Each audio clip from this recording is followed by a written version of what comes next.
Hola, les voy a leer otro cuento de La trama celeste de Adolfo Bioy Casares. Se llama El ídolo. El ídolo. He bebido una taza de café. Siento una engañosa claridad mental y algún malestar físico. Prefiero esto al peligro de hundirme en el sueño, a través de figuras que surgen unas de otras como de una fuente invisible. Absorto contemplo la infinita blancura de la porcelana de Meissen. El pequeño Horus, dios de las bibliotecas que mi corresponsal, el comerciante copto Pafnuti, me envió desde el Cairo, proyecta sobre la pared una sombra definida y severa. Por momentos oigo el antiguo reloj de bronce y pienso que a las 3 de la mañana aparecerán las 3 ninfas y resonará solemne, triple y alegre la melodía. Miro la madera de la mesa, el cuero del sillón, el tejido de mi ropa, las uñas de mi mano. La presencia de los objetos nunca me pareció tan intensa como esta noche. Con envidia recuerdo que algún famoso novelista, en horas de insomnio, bebía té y escribía 2 o 3 capítulos de un libro en preparación. Mi tarea más personal solo consiste en relatar una historia, pero esa historia es para mí, y quién sabe, para algunos de mis lectores, de la mayor importancia. Un comienzo parece tan bueno como otro. Propongamos este. Mis relaciones comerciales con Martín Garmendia datan de 1929, año en que amueblé y decoré su departamento de la calle Bulnes. Debí el encargo a nuestra común amiga, la señora de Rizo. Creo haberlo cumplido satisfactoriamente. Desde entonces el señor Garmendia me ha honrado con sus compras y, lo que es más significativo, con su amistad. ¿Cómo trabajé en aquellos días? ¿Cuántas veces recorrí, cargado de lámparas, de terciopelos y de tanagras, los escasos 500 metros que median entre el departamento y mi casa de la avenida Alvear? No es presuntuoso declarar que la decoración de las 3 o 4 habitaciones del señor Garmendia presentaba dificultades ante las que un gusto menos ágil hubiera sucumbido. Por ejemplo, el problema del living room. Se trataba de una habitación cuadrada, con la ventana y las puertas asimétricamente distribuidas. Bien, lo confieso, en un penoso momento creí que la mesa, el diván, la alfombra, la biblioteca, como la de Kant, integrada exclusivamente por libros dedicados por amigos y admiradores, siempre estarían fuera de lugar. Pero alto. No debo extraviarme por los jardines de las teorías y de las reminiscencias artísticas. Ahora no escribe el decorador, escribe un hombre desnudo. Baste apuntar que los objetos que pasan por mis manos adquieren una vida, un poder y acaso un encanto del todo propios. Pocos días después de la terminación del trabajo, mi amigo apareció en mi casa. No lo atendí inmediatamente. Lo dejé vagar por los cuartos para que su espíritu se calmara con la hermosura, menos numerosa que genuina, de mis colecciones. Después le pregunté si tenía que presentarme alguna queja. Me dijo que sí. Yo cerré los ojos, aguzando el ingenio para responder a cualquier reproche que Garmendia pudiera hacerme. Garmendia no habló. Entreabrí por fin los ojos y vi que la mano de mi amigo señalaba en una vitrina un juego de porcelana blanco, celeste, oro y negro. Garmendia estaba enamorado de ese juego de té y se quejaba que yo nunca se lo hubiera ofrecido. Me preguntó cuánto valía y de dónde era. Si lo primero para un aficionado como Garmendia no es de mucha importancia, lo segundo es fundamental. Improvisé un precio por pieza. Miré la marca de una taza, registré mis papeles y, no sin alguna agitación, comprendí que en ese momento ignoraba el origen del juego. Inútil negarlo, me asusté. La situación era peligrosa. Estas ignorancias en mi oficio pueden resultar fatales. Con una ligereza que eximo de toda culpa, aseguré a mi amigo que su juego era de Ludwigsburg. Nunca pude corregir el error. Garmendia estudió perspicazmente la historia de la ciudad, del castillo, de la porcelana y de las marcas que la distinguen. La genealogía de los duques y de los reyes, la biografía sentimental de la señorita de Grebnitz. Para los amigos que nos congregábamos a la hora del té en el espacio interior del departamento de la calle Bulnes, el Ludwigsberg no era un simple deleite del tacto y de la vista. Era también un pretexto para que el dueño de casa ejercitara su pertinente anecdotario. Apenas algunas amabilidades mías y el tiempo, sobre todo el tiempo, empezaban a tranquilizar mis escrúpulos, cuando el demonio de la improvisación volvió a perderme. Vendí a Garmendia 3 rarísimas piezas: una tetera, una lechera y una azucarera, en blanc de Chine. Debí describirlas como tewa fraudulentas. Hoy estas imitaciones son tan buscadas como los del todo improbable originales. Irrevocablemente las describí como vieux canton. Mi secreta deuda con Garmendia como una herida volvió a abrirse.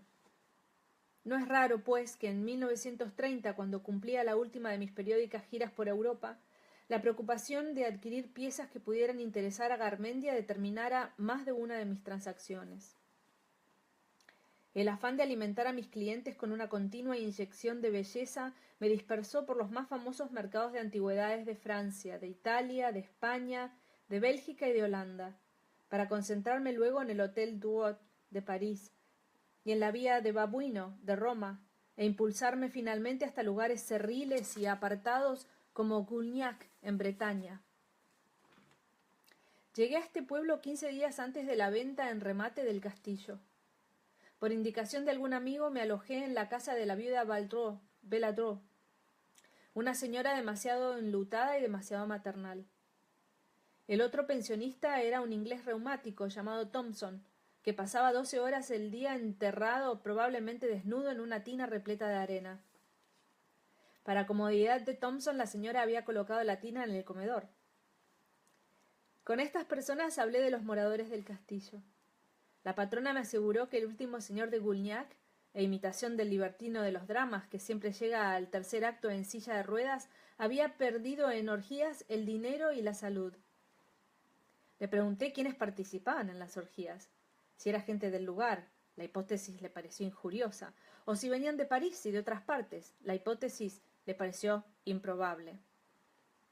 Perdí siquiera por un momento la paciencia. Protesté. Está bien, me resigno. Si no quiere hablar de las personas, hábleme de las orgías. ¿Cómo eran? Malditas.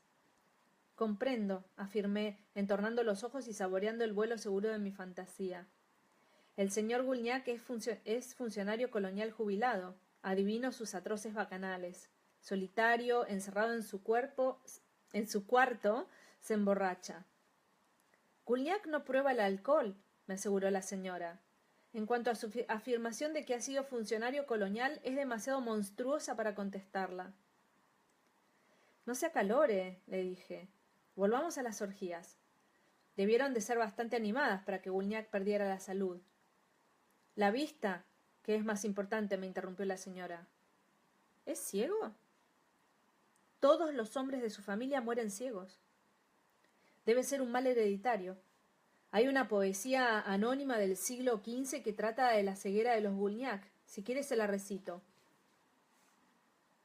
La recitó, la copié, la traduje. No solo hablaba de la ceguera, aludía al culto del perro, a la furia de la iniciación, a la crueldad de las sacerdotisas, muchachas inocentes y agrestes como el olor del campo. Abundaba en anécdotas y en digresiones largas, intempestivas y confusas. Del original hasta ayer recordaba muy poco. De la traducción, una estrofa. La transcribo. Son tus noches perfectas y crueles, aunque el astro en el agua rutile y el mastín celestial te vigile con los ojos de todos sus fieles. En un sueño ayer recuperé el original. La estrofa citada era así en francés. Ah, tu ne vois pas la nuit cruelle, qui brille cet invisible temple, d'où les célestes chiens te contemplent, avec les yeux morts de la fidèle. Thompson desde la tina comentó: el viejo bardo no olvidaba a su Shelley. En el Prometeo se habla de un alado mastín celestial. Pregunté si ya podría visitar el castillo. Las visitas no se tolerarán hasta 2 o 3 días antes del remate, declaró la señora. Mi cuarto daba a un bosque extenso y trémulo. Remota, pero todavía visible entre el oro de los olmos otoñales, surgía la torre del castillo. Yo la miraba, ardiendo en la más impaciente curiosidad. ¿Cómo esperar una semana?, me preguntaba, si esperar unos minutos me resulta una tortura exquisita. Llegó así la tarde en que almorcé con un estimulante champagne nature, la tarde en que me extravié por el bosque, la tarde en que me enfrenté con una puerta insignificante carcomida por las polillas. Tiré de la aldaba y los restos de mi valor me abandonaron. Sin fuerzas para huir, aguardé estoicamente los improperios y los mastines del último de los Gulniak. Me recibieron 3 graciosas damiselas, una muchacha escoltada por 2 niñas silenciosas que parecían sus criaditas. La muchacha se excusó porque todo estaba desordenado en el castillo. Reclamó para sí el honor de ser mi guía. Me enseñó a través de galerías y de túneles, de sótanos y de torres, algunos tesoros, alguna belleza, mucha historia. Me refirió, en brioso compendio, los antecedentes de cada metro de arquitectura y de cada centímetro de ornamentación, y remató, por fin, la deslumbrante e inacabable caminata, preparándome, ayudada por sus criaditas, una sorpresiva taza de cacao y unas tostadas con manteca y azúcar. Más allá de cada puerta y de cada recodo yo había temido que surgiera, virulento y autocrático, el dueño de la casa. Reanimado por la infusión, me atreví a preguntar: ¿y el señor de Gulniak? No sale de su cuarto, me respondieron. ¿Es ciego, no es verdad? Sí, prácticamente. Me pareció indiscreto pedir aclaraciones. En la subasta adquirí algunos objetos curiosos y, como siempre me ocurre en estas verdaderas ordalías de la improvisación, debí arrepentirme por lo que compré y por lo que no compré. A un precio realmente ventajoso conseguí la enorme espada que Alain Barretot llevaba al cinto cuando derribó al gigante sajón. Todavía interrumpe la más delicada armonía de mis salones, a la espera de un improbable entendido. También compré un antiguo ídolo celta, una estatua de madera de menos de 50 centímetros de altura que representa a un dios con cabeza de perro, sentado en un trono. Trátase, lo sospecho, de una forma bretona de Anubis. A la testa del dios egipcio, fina, de chacal las veces, la reemplaza aquí la de un tosco perro de guardia. ¿Qué me ocurrió en esta ocasión? ¿Por qué busqué el documento y desdeñé el potiche? ¿Por qué preferí el falaz encanto de la historia al genuino de la forma? ¿Por qué compré el San Cirilo y deseché la jarra y la palangana que aguardaban mi ojo avesado entre la borrosa miseria del cuarto de una fámula? Descubrimientos análogos, las sillas de Viena, de las flores, el vaso de vidrio morado con la mano con anillo, de Luján, los mates de loza, de Tapalqué, contribuyeron no poco a mi prestigio. En esta gira me descaminó, sin duda, a la busca de la autenticidad, el criterio de Garmendia. ¿Qué me impulsó, por ejemplo, a comprar el ídolo? La vaguedad seductora y desagradable que advertí enseguida en su rostro, su leyenda. Bajamos a la cámara del perro por un corredor estrecho y oscuro. Un oblicuo rayo de luz que penetraba por una ventana lateral caía certeramente sobre el dios. A los pies del trono se dilataba un diván de piedra. Atrás, labrados en 2 lápidas clavadas en la pared, había a la izquierda unos ojos, a la derecha una puerta. El dios estaba cubierto de clavos. Mi pequeña Cicerone me comunicó las leyendas que interpretaban el hecho. Según la explicación más divulgada en Gulniak, la estatua es bastante famosa, cada clavo representa un alma ganada por el dios. Según la explicación que prefieren ser ciertos cronistas más eruditos que verdaderos, un antiguo obispo de Bretaña, alarmado por los progresos de la superstición, ordenó cubrir el cuerpo del ídolo bajo una coraza de cabezas de clavos. Esto me pareció inverosímil, y mi encantadora Cicerone convino conmigo. En efecto, si no se duda de la sinceridad del obispo, no se comprende por qué protegió con una coraza de clavos remachados el ídolo que pretendía destruir. ¿Por qué no lo destruyó simplemente? ¿Por qué dejó cubierta la perversa cara? Lo observé con detención. Comprendí por qué la estatua miraba con esa expresión vacía y atroz. No tenía ojos. La muchacha me dijo, ¿no le pusieron ojos para indicar que no tiene alma? También compré en la subasta la imagen de San Cirilo, perteneció a Chateaubriand, un autógrafo de Charette y el manuscrito de Chronologie de Hardouin. De regreso en Buenos Aires concedí a Garmendia la prerrogativa de visitar, antes que muchos, las colecciones que yo había reunido en mi viaje. Garmendia se interesó por el San Cirilo. Le vendí el perro. Cumpliendo mis indicaciones precisas, lo colocó en un determinado rincón del living. ¡Eureka! ¡Eureka! No lejos del obusón, entre los racimos de plata de los candelabros y el vidrio, el ébano y el damasco de las vitrinas, el perro no parecía terrible. Más extraordinario aún, no desentonaba.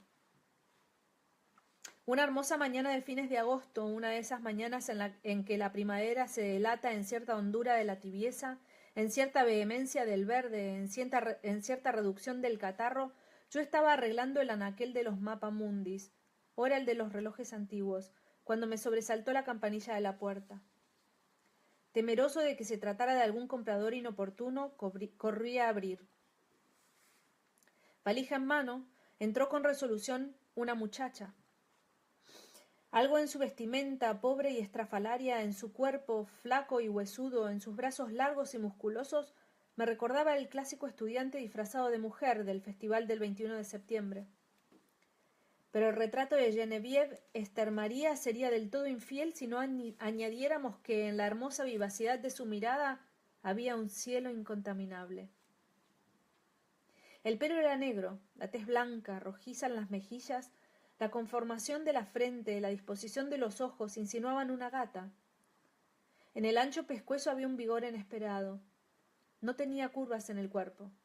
Estaba vestida con un traje extremadamente verde. Los zapatos eran bajos, muy largos. La muchacha me miró en los ojos, sonriendo con inocencia. Después me preguntó en un francés tosco si no sabía quién era ella. Yo pensaba todavía en los mapamundis y mentalmente iniciaba un nuevo arreglo para las miniaturas persas y contraponía las ventajas y los riesgos de afirmar que el biombo de Coromandel, ese viejo pensionista del saloncito del fondo, era una de mis últimas adquisiciones del Hotel Duot. Sinceramente, el enigma que me proponía la muchacha no lograba obsesionarme. Empuñé resueltamente la franela y emprendí la limpieza de las 5 tapas del reloj inglés de William Beckford. Geneviève modificó su pregunta. Creo que ahora dijo, ¿no se acuerda usted de mí? Puso la valija en el suelo y me pasó uno por uno los relojes para que yo los limpiara. Dejamos la vitrina en perfecto orden. Cuando encaramos las miniaturas persas llegué a saber que mi irritante colaboradora era una de las criaditas silenciosas que me habían acompañado durante mi primera visita al castillo de Boulgnac. Compruebo, manifesté con una ironía ahogada en mi escaso francés, que usted perdió en Bretaña el meritorio don del silencio. Me contestó que esperaba encontrar alguna casa buena para trabajar de sirvienta. Traía unos pocos francos y había puesto en mí todas las esperanzas. No conozco a nadie en este país, declaró con naturalidad Geneviève Esther María. Silenciosamente, con manos torpes y peligrosas, con denodada voluntad, con expresión cándida y ansiosa, me ayudó a ordenar mis salones. Por mi parte, lo admito, empecé a preocuparme con el inmediato destino de Geneviève. Aunque me dijera que no era asunto mío, no lograba tranquilizarme. Estaba seguro de que si la despachaba, aunque recurriera a las más ridículas amabilidades como vuelva pronto, etc., ella desconsideradamente se echaría a llorar. La secreta verdad es que yo la abandonaría en una ciudad desconocida. No se me ocurrió pensar que la muchacha había llegado sola y que tal vez en medio de su ingenuidad tendría alguna astucia, por ejemplo, la de hacerme sentir su desamparo. Le dije, veré qué puedo hacer por usted. En su mirada hubo tanto desconsuelo que añadí, contrariando mis deseos, por ahora corra escaleras arriba y trate de que no la vean los clientes. Bueno, señor, respondió sin comprender. En el segundo piso, continué, hay muchos cuartos vacíos. Métase en alguno, no en todos, hasta que la llame. O si quiere, agregué, revelando mi debilidad y mi incoherencia, vaya a la cocina, al sótano, y prepare algo para el almuerzo. No recuerdo si he dicho que mi exposición ocupa un pabellón de jazz de la avenida Alvear, un hotelito Luis XV, con frente de imitación piedra. Mi economía era, perfecta. Una mujer vieja y pintada venía por las mañanas a limpiar la casa. Cuando llegó Genevieve estaba enferma. No tengo dependiente ni mandadero. Aquí había un posible puesto para Genevieve, sobre todo si aceptaba trabajar por la casa y la comida. ¿Pero alcanzaría esta muchacha el supremo nivel de eficacia que naturalmente exijo?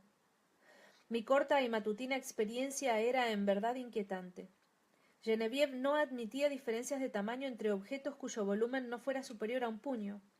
No distinguía el frente de la espalda en las miniaturas y con desaprensiva convicción encontraba caprichosos parecidos entre mi rostro y el de una divertidísima talla veneciana que representaba el más tosco de los elefantitos.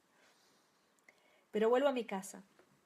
En el sótano, como ya lo declaré, está la cocina.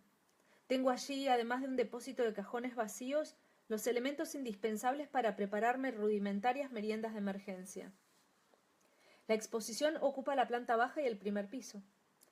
También en el primer piso, no demasiado a trasmano de un obsoleto cuarto de baño, hay un breve desván de baúles que hace las veces de mi dormitorio. El piso alto, por fin, es francamente la zona de la buhardilla, con multitud de cuartos de servicio, todos vacíos que no me dan renta alguna y para los que no dispongo de objetos que podrían convertirlo en indispensables depósitos. A uno de esos cuartos, cómodos, aunque desnudos, remitía la muchacha. ¿Cuál no sería mi sorpresa al encontrarla en la cocina, a oír su invitación de sentarme a la mesa, al hincar diente en un opíparo almuerzo digno, sino por la combinación de los manjares por cada uno de ellos, de Follot y de los buenos tiempos de Payard? El primer plato fue una tortilla, memorable y dorada, que mi caprichosa chef maître d'hôtel bautizó con burlesca pompa omelette à la mer no sé cuánto. A continuación me sirvieron porotos blancos y tajadas de carne, con salsa de tomate, cebolla y pimienta. Decidí que el festín fuera completo y descorché con mis propias manos un semillón claret, media botella. Después de mi segunda copa, Genevieve me pareció habitada por un júbilo profundo y esencial. Comparadas con ella, pensé, las criollitas de nuestras praderas son opacas e insustanciales, carentes de resonancia. Hacia los postres, crêpes Suzette, éramos bastante amigos, como somos amigos con el perro abandonado que nos sigue en la calle. Sin embargo, comprendí que no debía descuidar mi problema, el destino de Genevieve. Conmigo la muchacha no podía quedarse. Para atender a los clientes no servía. Para cocinar me arredró. Lo confieso, el fantasma de los kilitos. Una semana de cocina bretona y yo tendría que apelar a esos desagradables masajes que se llaman la gimnasia y el footing. Había que arbitrar, pues, la manera de sacar de casa a esa muchacha, a ese verdadero demonio. Para descongestionarme un poco salí a caminar. Pensé, iré a morder unas frutas acarameladas, a gustar una chartreuse y a fumar un habano con garmendia. Sus confites y sus licores no desmerecen su tabaco. Felizmente, en casa de mi amigo me salió al paso la portera. Antes de que fuera demasiado tarde me enteré, orientándome por milagro en ese turbio maelstrom de palabras, que Garmendia estaba con gripe. No subí. Detesto molestar a los enfermos y temo el contagio. Supe también que la mujer, a pesar de su cacareada buena voluntad, no podía atender al señor Garmendia, que volaba de fiebre sin descuidar la portería y los 28 departamentos. Había sonado la hora de las grandes decisiones. La portera lo comprendió. El médico, le dije, no espera que el enfermo aconseje la operación quirúrgica. No cobraría honorarios. nosotros no debíamos esperar que Garmendia solucionara el impasse. Lo mismo llevaría esa tarde una persona de mi confianza, que serviría de enfermera y aún de criadita. Si la portera quería comunicar todo esto al señor Garmendia, podía hacerlo, pero la decisión ya estaba tomada. Entonado, con paso enérgico, me dirigí hacia la avenida Alvear. Muy pronto, sin embargo, volví a deprimirme. Anunciar mi decisión a la muchacha no era la más sencilla de las tareas. Había que preparar las cosas, persuadir, convencer. Yo forcejeaba con la llave de la cerradura cuando Genevieve abrió inopinadamente la puerta. El llavero se rompió, las llaves se desparramaron. La irritación me dio coraje. «Tengo un amigo enfermo», expliqué en mi francés más fluido que perfecto. «Quisiera que una persona de mi confianza lo cuidara». Cuando logré por fin declarar mi propósito, Genevieve no manifestó ninguna contrariedad, ninguna emoción. Cantando, su voz era fresca e impulsiva como un salto de agua, subió a prepararse y cantando regresó con su valija pajiza. La llevé a casa de mi amigo y la puse en manos de la alborozada portera. Días después visité a mi amigo. A las 6:30, como un inverosímil coperillo del 5 o'clock, apareció adornada de bandejas, porcelanas y comestibles Genevieve. La pobre, con su cofia reglamentaria, su vestido negro y delantal almidonado, sus guantes blancos y excesivos, era toda una animosa pero precaria encarnación de la pulcritud. «Ahora es un personaje popular en el barrio», declaró Garmendia, misteriosamente envanecido. «A pesar de conocer muy poco español, es amiga de todo el mundo. Y no imagines que le roban en el mercado. Tal vez yo pague como si le robaran, pero a ella todos lo respetan».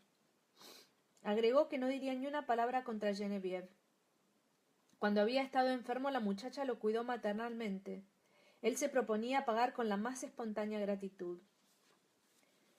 Esa tarde, Garmendia me regaló la última de sus publicaciones, un opúsculo titulado Mates, bombillas, yerberas, azucareras y otros cacharros y bullones del tiempo de mamá Inés. Orgulloso, mostré a Genevieve el ejemplar que me había dedicado, de puño y letra, su patrón. La muchacha inquirió: «¿No ha escrito nada más que eso?» «¿Cómo nada más que eso?», repetí sarcásticamente. «Todo esto». Blandí ante sus ojos despavoridos los 15 ejemplares idénticos del paquete enviado por la imprenta. Por fin, Genevieve se llevó, en equilibrio decididamente inestable, la bandeja del té y uno de nosotros, no recuerdo cuál, comentó lo desesperante que sería enamorarse de una mujer como ella. Discutíamos alegremente el punto cuando Garmendia recordó un sueño que había tenido la noche anterior. «Es un sueño grotesco», me dijo, y yo casi lo juraría, se ruborizó. Había soñado que estaba perdidamente enamorado de Genevieve y que ella lo desdeñaba. Genevieve le había dicho: «Bajo una sola condición accedo a que me tome la mano». En el sueño, estas últimas palabras no solamente significaban el acto emocionado y sublime de tomar de la mano a Genevieve, sino también desposarla. En cuanto a la condición, Garmendia no la recordaba. El trabajo, más precisamente la decoración de una maison de Plaisance-en-Gleu, me tuvo alejado siquiera una semana larga de la calle Bulnes. Cuando volví, encontré a Garmendia cansado y nervioso. «Es absurdo», exclamó. «Esta mujer me destruye. Sueño todas las noches con ella. Tengo sueños románticos y tontos que al otro día me repugnan. En cuanto me duermo, empiezo a amarla con una pasión casta y denodada». «¿Genevieve también es casta?», pregunté, ardiendo en esa vulgaridad inevitable que llevamos oculta a los hombres. «Sí, tal vez por eso la obsesión continúa. Tendrás que resolver de día tu problema». «Prefiero seguir con los sueños», contestó gravemente. Después de una pausa, continuó: «Lo que te diré es ridículo. Cuando me hayas oído, tal vez me desprecies. Pero estos sueños no me dejan descansar». Yo ignoraba si había oído un exordio o toda la explicación. Garmendia prosiguió: «Tal vez, si durante el día no la veo, de noche olvide. No te ofendas, no te reprocho nada. Si te pido algo es porque ya conoces el asunto». Le aseguré que no comprendía. No me escuchó. Siguió hablando. ¿No buscarías algún trabajo para Genevieve? Me gustaría sacarla de aquí. Como los negocios no marchaban del todo mal, aunque más de un objeto adquirido en mi último viaje se mostraba reacio a la venta, y como la mujer que me hacía la limpieza, pretextando que se había casado, no apareció por casa, encaré la posibilidad de ocupar a Genevieve.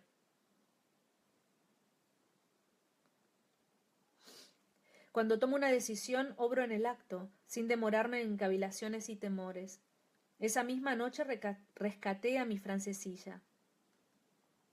En una hermosa quinta, una verdadera propiedad que unos amigos poseen en Aldo Bossini, pasé el weekend. Regresé con una canasta de verduras, trofeo sustancioso y ufano que hubiera envidiado por igual el pintor, el dietético y el eterno enamorado de la naturaleza. Mis pensamientos estaban fijos en Genevieve y en el agradecido júbilo con que recibiría en su marmita esos productos ecológicos. El hado, sin embargo, le birló esa alegría.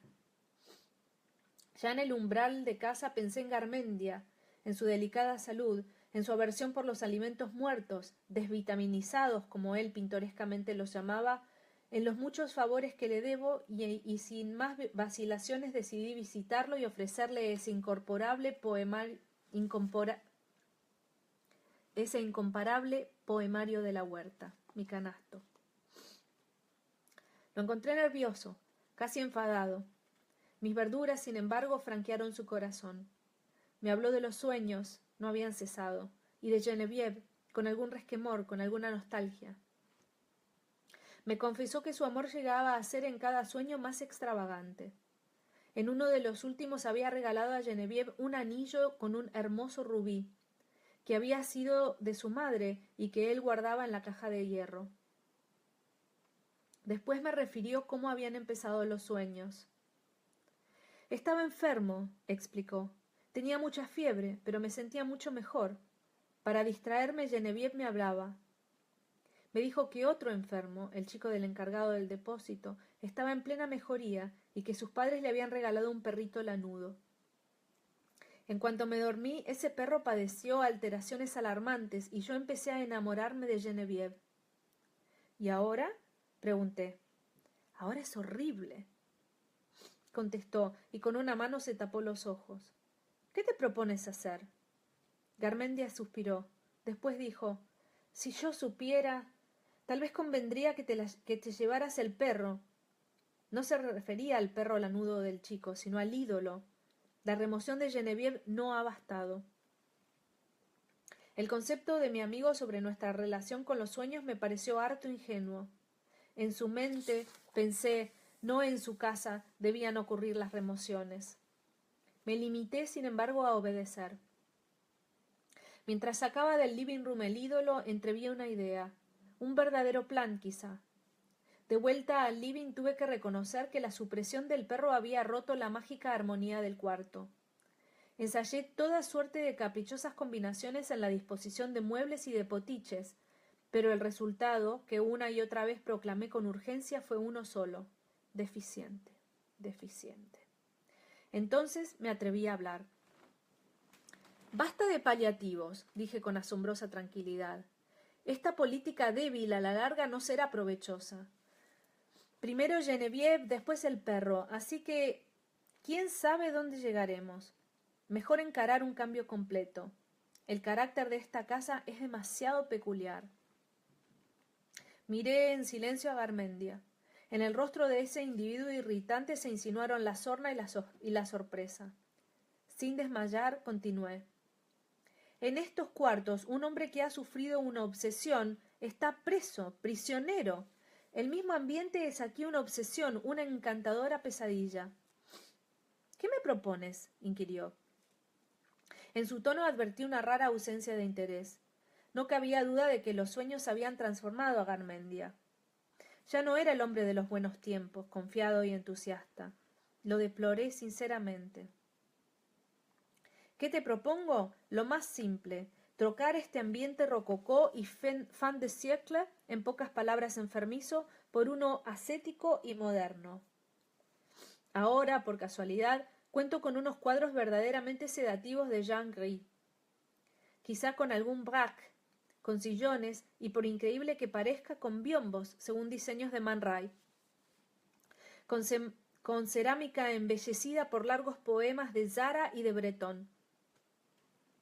Mi amigo me miró inexpresivamente. Un apotegma que nunca olvido es que el vendedor de buena ley ignora el desaliento. Proseguí. Para que el cambio no te resulte demasiado oneroso, aceptaré en consignación todos los objetos que ahora adornan tu casa. Una vez más debí felicitarme por el tino con que llevo mis cargas y persuado al cliente y al amigo. En efecto, Garmendia me contestó brevemente. Como quieras. Había, en verdad, cierto despecho. Si me atreviera a usar palabras fuertes, diría un desengaño total en su respuesta. Tendré que reconocerlo, desde ese momento Garmendia fue grosero, casi desatento conmigo. Con una delicadeza que colma de legítimo orgullo, repliqué: mientras no descubras en ti más entusiasmo, no daré un paso, no haré absolutamente nada. De vuelta en mi exposición, empecé a reunir los muebles modernos. Al otro día, a primera hora, movilicé a los hombres de la mudanza. A tout seigneur, tout honneur. Trabajaron los animalotes como demonios. En un rato, que no es injusto calificar de brevísimo, dejaron vacío el departamento de la calle Bulnes, al extremo que si Garmendia llegaba a sentarse a la mesa por falta de mesa y asiento, se llevaba un buen chasco.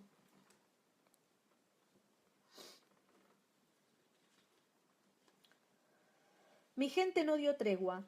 Con igual celeridad acumuló en el living las cosas nuevas, todas anchas y comodísimas, obstruyendo de manera casi perfecta la circulación. Alejado por fin el ruidoso obrero, entró el artista. A fuerza de buen gusto y de martillo emprendí el original trabajo de Romanos, la ordenación de ese caos. Siempre escrupuloso me privé de la cooperación impagable de Geneviève. ¿Quién sabe de qué modo atroz la vuelta de la muchacha hubiera repercutido en los sueños de Garmendia? Si un cliente me confía un trabajo, para mí el horario no existe. 8 días enteros viví en la calle Bulnes. Mi amigo no se dejó ver. En momentos de cavilación, efímeros tal vez pero amargos, llegué a pensar que se había disgustado y que estudiosamente me evitaba. Mientras tanto, Geneviève tejía la negra lana de la perfidia. Si he de creer en sus palabras, un cliente, esa rara avis, apareció por mi exposición. En vez de correr a buscarme a la calle Bulnes o siquiera venderle algo, pero ¿desde cuándo, s'il vous plaît, entiende la señorita Geneviève la clave de los precios? Lo entretuvo en vanas conversaciones y aún cerró trato a mis espaldas para entrar en su garzonier como fregona. Oh refinamiento del contrario azar. Todo esto lo supe una noche cuando yo regresaba a casa en la búsqueda de la merecida calma, después de un áspero día de trabajo. Le reproché su fea conducta. Me aseguró que haría lo que yo mandara.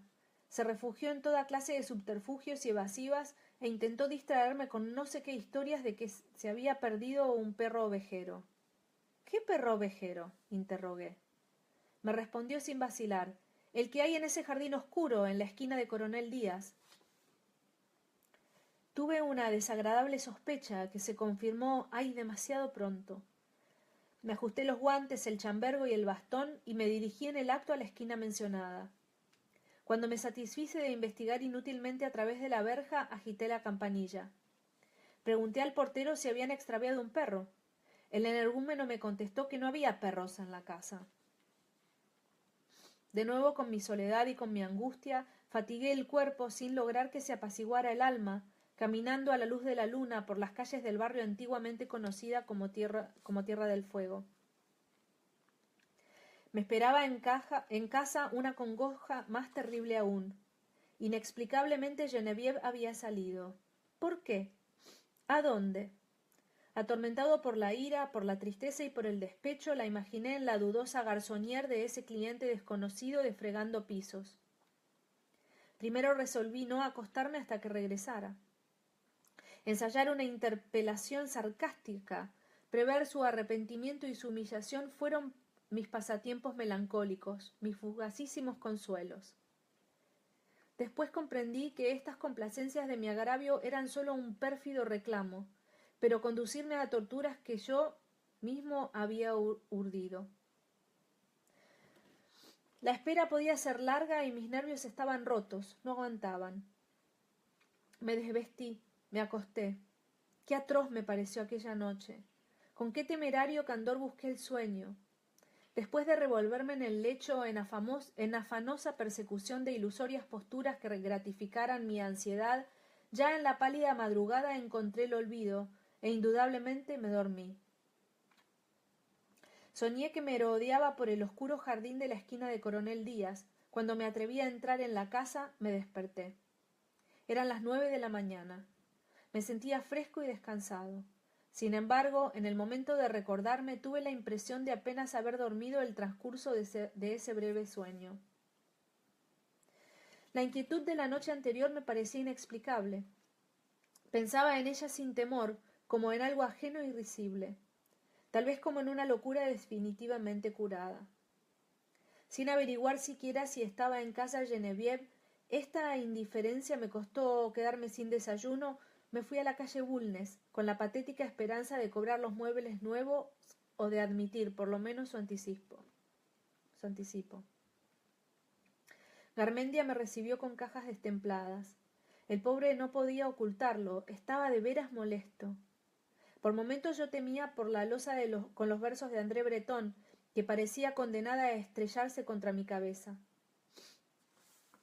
Me habló de los objetos que yo había reunido en su casa, con palabras que repito apabullado como quien comete un sacrilegio. Dijo, horresco referens, son los más altos ejemplos de tontería, inaptitud y deshonestidad que pueda imaginarse. Considero que esta irreverencia no peca por la moderación. Profirió otras enormidades, se interrumpió y me gritó enseguida afectando el más inoportuno dramatismo. Además, nunca te perdonaré que me hayas sonsacado a Genevieve. No te comprendo, respondí con veracidad, y en ese mismo instante empecé a dudar de su juicio. Me comprendes perfectamente, afirmó. Como si no lo hubiera oído, seguí hablando. Si quieres que la muchacha vuelva a tu casa, la tendrás.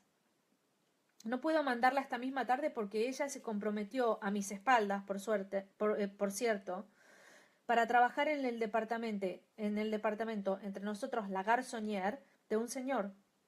Hablaré hoy o mañana con el sujeto y palabra de honor no habrá inconveniente.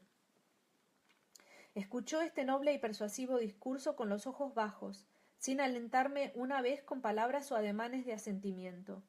Su réplica, pronunciada con fría amargura, me dejó al helado. Permíteme, dijo, permíteme que no crea en tu palabra. Salí al trote largo de casa de mi amigo, sintiendo que nuestras relaciones inexplicablemente habían entrado en un período crítico, poco promisor. Tal vez la causa de todo fuera uno de esos repentinos ataques de suspicacia y de tacañería, que son la enfermedad crónica de las personas ricas. Para encubrir estos sentimientos afrentosos, fingió los inauditos celos. Da miedo pensarlo. Olvidando la confianza que se debe a un amigo, Garmendia interpretó como el deseo torpe de hacer un buen negocio mi limpia voluntad de cambiarle esa decoración, verdadero marco de su locura. Si alguna doble intención hubo en mí, fue simplemente la de ejercitar mi gusto y mis aptitudes artísticas en un momento en que los negocios estaban virtualmente paralizados. Como transacción comercial no pudo sino contraer, en medio de mi angustia, una sonrisa, toda una mueca melancólica.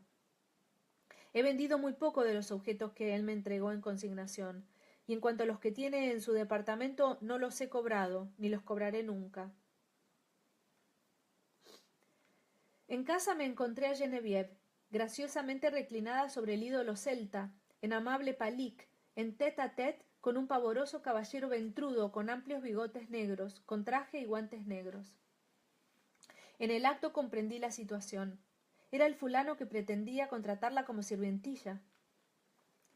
En medio de mi turbación noté, estoy seguro de esto, en una mano de la muchacha el anillo con el hermoso rubí que había pertenecido a la madre de Garmendia.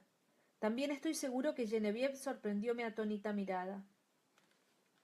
Balbuceé una perentoria exigencia de explicaciones, pero Genevieve se desentendió de mí, señalándome vagamente a su amigote y tomando las de Villadiego. Me acerqué al desconocido. El señor, modulé el término con exquisita urbanidad, el señor, y ahora imprimí un tono, si se quiere, más vivo, ¿desea algo?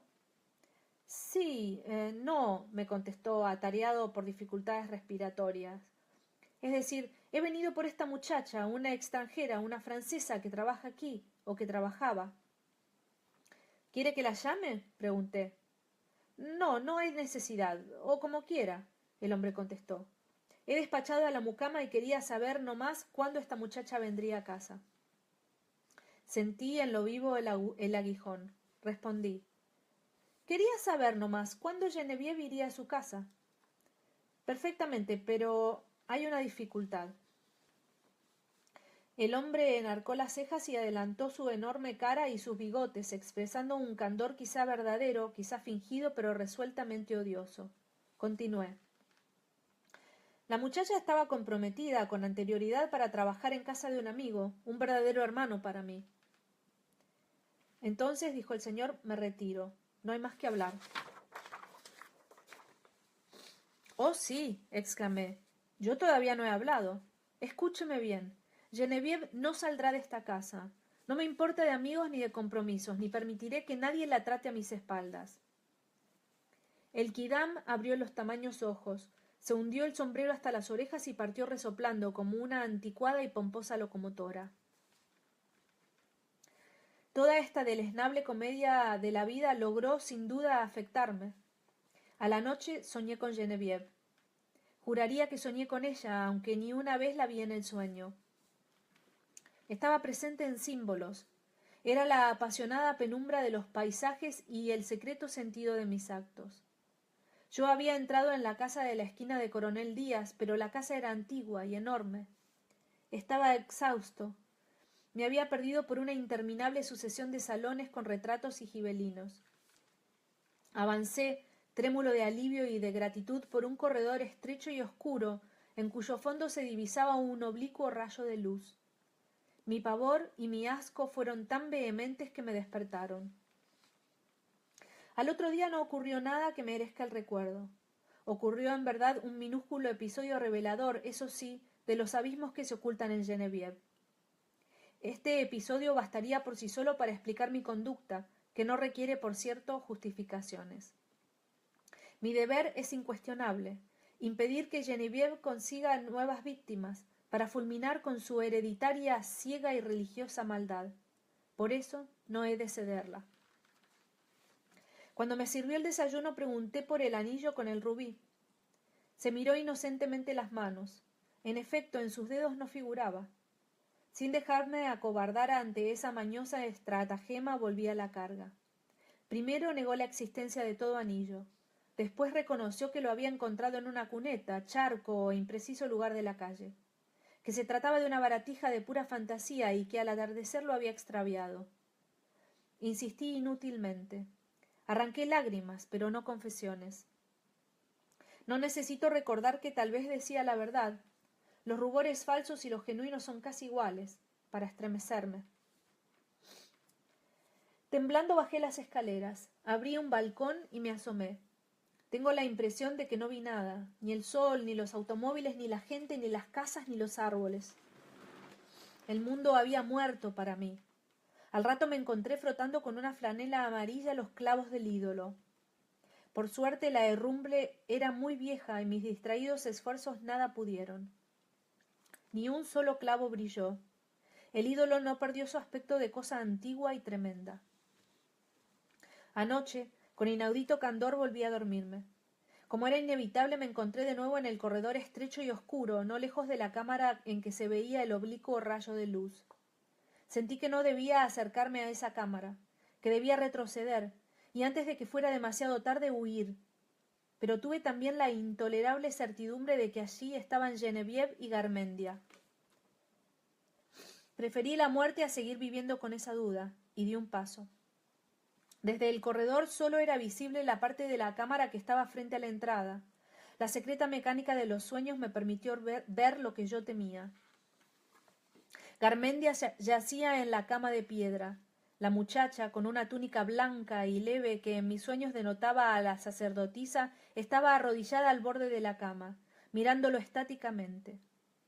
En el suelo había unos clavos y un martillo. Genevieve tomó un clavo, levantó el martillo con interminable lentitud y yo me cubrí los ojos. Después Genevieve me sonreía, decía, no es nada, y tranquilizadora me mostraba en el cuerpo del ídolo 2 relucientes clavos nuevos. Quise huir. La muchacha recitó el largo poema de los Goulgnac. Yo la miraba con fascinación, casi con amor. Me llamó alegremente. Sus palabras empezaron a cambiar de consistencia y de significado. Luego, el cambio fue brusco y total, como el de los ruidos que hace el pez cuando todavía se debate bajo el agua y cuando por fin el pescador lo saca de un tirón a la superficie. Me había despertado. Genevieve, de pie junto a mi cama, repetía ritualmente unas palabras y me miraba. Decía, la portera de Garmendia quiere verlo. ¿Puede pasar? No, contesté con indignación. ¿Cómo pretende que la reciba ahora? Sin duda el sueño me había impresionado, porque enseguida cambié de idea. Ordené, bueno, que pase, que pase. Tomé de la mesa de luz el peine, el cepillo y la briolín y restituí mis ondas y mis jopos, rebeldes incurables, a un simulacro de compostura. La mujer, debidamente escoltada por Genevieve, entró en mi dormitorio. Adiviné que estaba dispuesta, más aún resuelta, a soltar el llanto. Con resignación pregunté, ¿qué ocurre? Tiene que ir a casa, contestó. Insistí, ¿qué ocurre? El señor Garmendia está muy malo, muy malito, gritó, ahogándose. Vaya a acompañarlo, dije. Yo iré enseguida. Presentí el desborde inminente de palabras, de llantos, de hipos. Hice un ademán a Genevieve y exit portera. Cuando llegué a la casa de la calle Bulnes, la mujer estaba esperándome. Juntó las manos, meció la cabeza y quiso hablar. Le ordené, arriba, arriba. Subimos. La mujer abrió la puerta. Me encontré en el departamento, a oscuras. —¡Garmendia! —exclamé en voz muy alta. —¡Garmendia! No hubo respuesta. Después de unos minutos de hesitación, resolví entrar. Di un paso. Grité de nuevo. —¡Garmendia! La voz de mi amigo, como vacía por una mortal indiferencia, dijo quedamente. —¿Qué quieres? —¿Por qué estás a oscuras? —interrogué, ya más tranquilo. Abrí las ventanas. Garmendia estaba sentado en una silla metálica, en ese cuarto casi abstracto, blanco, gris y amarillo. Misteriosamente lo compadecí. Adelanté una mano para ponerla sobre uno de sus hombros, pero algo, su extraña inmovilidad, la fijeza de su mirada, que no se apartaba de un punto imaginario enfrente en el aire, me contuvo. Pregunté, ¿qué te pasa? ¿Qué puede importarte? Contestó. Me has robado a Genevieve. Genevieve me ha robado el alma. Nadie te ha robado nada, argumenté con buen ánimo. Además, estos no son momentos para frases. No hago frases, replicó. Estoy ciego. Bruscamente llevé una mano a sus ojos. Los cerró. Si crees que estás ciego, comenté, estás loco. Esas palabras, hijas de una espontánea vulgaridad, fueron las últimas que articulé en presencia de mi amigo. Procurando formular mi admonición campechana, yo había pronunciado el diagnóstico exacto y atroz. Garmendia no estaba ciego. Creía que estaba ciego, porque estaba loco. Di unas vagas instrucciones a la portera y, sobrecogido, volví a casa. Discurrí como pude la mañana. Limpié y ordené vitrinas, corregí salones, suprimiendo aquí un vargueño, intercalando allá una consola, puro trabajo maquinal, más digno de un muñeco autómata que de un hombre y de un artista. Almorcé y después me senté en el escritorio a fumar mi último cigarro de Garmendia. Mientras contemplaba las melancólicas volutas, recordé el sueño de anoche y tuve una intuición. Dócil a una voluntad que ya no era mía, me incorporé, caminé, como quien vislumbra en medio de un desmayo una luz y empieza a recuperar el sentido, concebí una esperanza, la esperanza de equivocarme. Aterrado, miré el tremendo ídolo celta. No me equivocaba. En su cuerpo relucían 2 clavos nuevos. Grité en un doble estertor. ¡Genevieve! ¡Genevieve! La muchacha acudió alarmada. En principio casi me persuadieron los ojos azules y las virtuosas trenzas. Me sobrepuse a la tentación de olvidarlo todo, de abandonarme a esa ingenuidad visible. Señalando el ídolo pregunté, ¿estos clavos? No sé nada, contestó. ¿Cómo no sé nada? Yo no los he clavado. La expresión de alarma desapareció del rostro de Genevieve. Yo tampoco, dijo con placidez. Tras una pausa agregó, no olvide que usted guarda bajo llave el martillo y los clavos. Esto era verdad. Todavía no he perdido enteramente el juicio ni tolero que manos inexpertas jueguen con clavos que ya no se importan, y menos aún con mi viejo martillo inglés. Durante un rato solo pude atender a la justa indignación, al verdadero acaloramiento que me causaba esa hipótesis gratuita. Por fin apaciguado, comprendí que si los 2 nuevos clavos del perro no eran imputables a mí o a Genevieve, surgía un espinoso problema. Para resolverlo, arbitré las explicaciones menos plausibles. Por ejemplo, que el fantasma de Genevieve, la Genevieve soñada por mí y también, por Garmendia, hubiera introducido esos clavos en el cuerpo del ídolo. Mientras consideraba tales tonterías, sentí sueño. Me arrellané en la butaca, entorné los ojos. Bruscamente advertí el peligro y me levanté. Caminé por el cuarto, procurando despertarme. Me pareció que el perro me vigilaba con su pavorosa cara sin ojos. Con desesperación pensé que yo mismo lo había traído de la calle Bulnes. Recapacitando comprendí que no debía caer en el error de Garmendia. Para salvarme de la muchacha y del perro no bastaba alejarlos de la casa. ¿Pero tenía yo alguna esperanza de salvarme? Cuando recordaba el destino de Garmendia creía que sí. No podía admitir que ese destino espantoso fuera el mío. Cuando recordaba los sueños de las últimas noches y mi progreso inevitable hacia la cámara del perro, estaba menos seguro. Mientras no encuentre cómo salir de esta situación, pensé, mientras no sepa siquiera si hay una salida, no debo dormirme. La salida que me esperaba en el sueño tal vez era demasiado atroz. Recordé los sueños y quizás me dormí.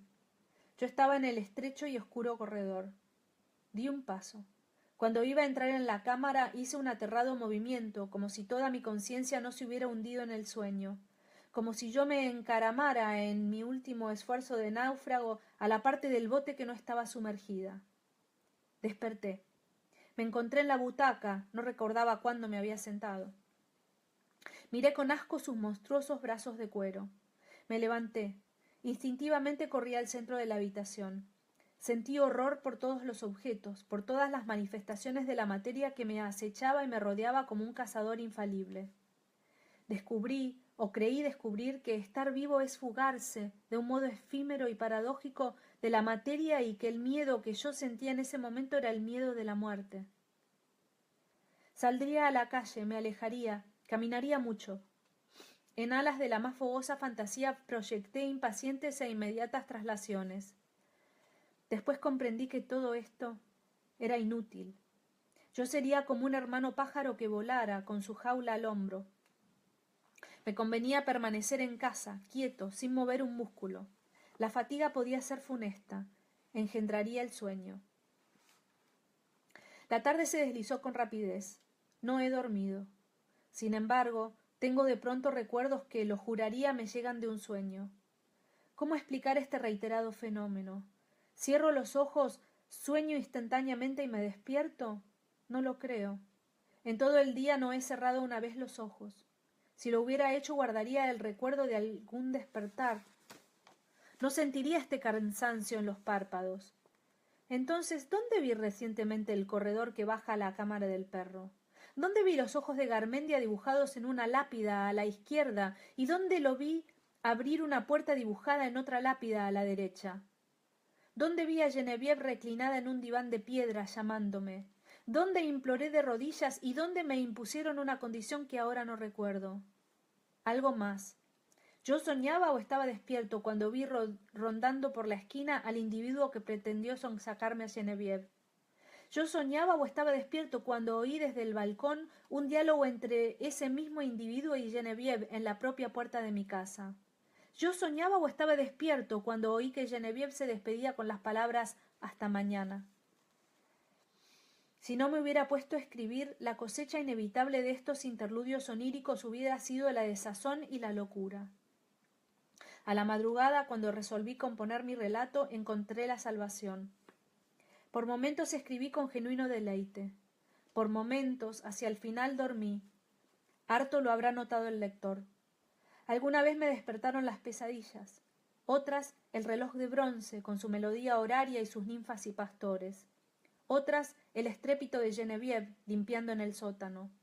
Como si no quisiera acostarse antes que su amo ha trabajado toda la noche. La oigo moverse abajo de mi cuarto. Si no supiera que es ella, creería que había quedado encerrado un animal. La agitación en el sótano es casi continua. Ocasionalmente logro olvidarla. Genevieve y su misteriosa tarea no me preocupan. No tengo miedo. Al pie de estas páginas trazaré con determinación y cuidado la palabra fin. Después me abandonaré, con el consuelo de quien retorna tras un penoso intento de separación, a la mujer querida, al frío, tierno y casto abrazo de mi cama, y me dormiré beatíficamente. ¡Qué descanso! El día de trabajo me ha comunicado por fin con la verdad. Una retahíla de coincidencias fácilmente explicables o inexplicables como la vida y como nosotros mismos me sugirieron una historia fantástica en la que soy, además de héroe, víctima. No hay tal historia. Dormiré sin temores. Genevieve no me cegará. Genevieve no me robará el alma. ¿Cabe un mito más estúpido que el de Fausto? Solo es posible robar el alma a los que ya la perdieron. A mí, cuando estoy feliz, me sobra. Aquí me interrumpió Genevieve. He entrado en mi cuarto y, con singular solicitud, con voz de tierna reconvención, me ha dicho que ya es la mañana, que debo acostarme, que debo descansar, que debo dormir. Y eso fue El ídolo de Adolfo Bioy Casares. Gracias por tener tanta paciencia a escuchar este cuento bastante largo. Otra vez, como el cuento que escuchamos hace poco, hace un par de días les leí también de Bioy Casares otro cuento que se llama En memoria de Paulina. Si tienen oportunidad de escucharlo, escúchenlo y compárenlo con con El ídolo. Y díganme otra vez, ¿cuántas personas hay en el cuento? ¿Cuántas voces? ¿Cuántos personajes? ¿Cuántos días? ¿Cuántos planos diferentes? ¿Es un mismo plano o son planos que se superponen? ¿Cuántos espacios? ¿Qué dice este cuento del arte? ¿Qué dice este cuento de la literatura? ¿Y qué dice este cuento del impulso de narrar? ¿Qué importancia tiene el impulso de narrar? Pensemos un poquito, no sé, en Penélope y que salva su vida narrando. ¿Qué relación hay entre narrar y vivir? Entre dormir, soñar y morir. Bueno, muchas cosas para pensar. Díganme qué les pareció. Gracias por escuchar. Hasta la próxima.